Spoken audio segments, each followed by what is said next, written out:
Hello guys, kuha tayo ng kangkong. Ihalo natin sa sigang.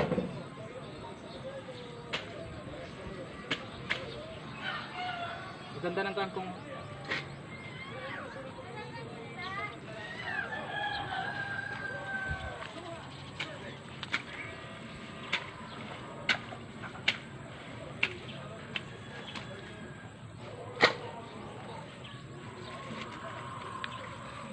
Tubig na kasi siya guys.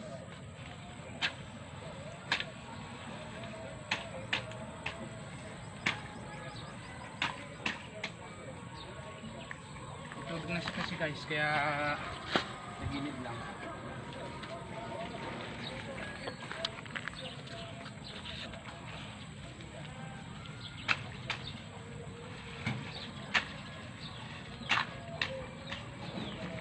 Okay na to.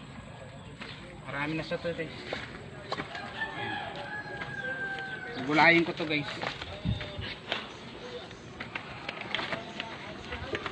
Dami guys, oh gaganda.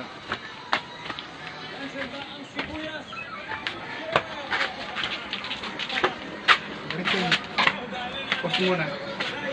Yan guys, ang dami natin na gulay kangkong guys. Halo natin sa sinigang. Yung kanina. Ang gaganda guys, oh. Libre lang guys. Ayan. Gulayin na to. Kuha na natin yung magagandang dahon niya. Ayan. Diba? Ang ganda guys, oh. Oh. Nilahalo natin to sa ating niludutong sinigang doon. Pinapalambot natin. At damihan natin yung kangkong para masarap. Pause mo dyan. Ito na po yung niluluto ni Baba kasi gugulay siya ng kangkong doon. So, yung guys, pinatingin ko dun sa aking anak yung nilalaga nating pata kanina. Habang minikos-mekos natin tong kangkong na ihalo natin. Masarap kasi yung guys, kasi pata ng babi guys. Yan, paborito ko yun eh. Haluan natin ng maraming kangkong guys. Yan, tapos medyo maasim-asim guys.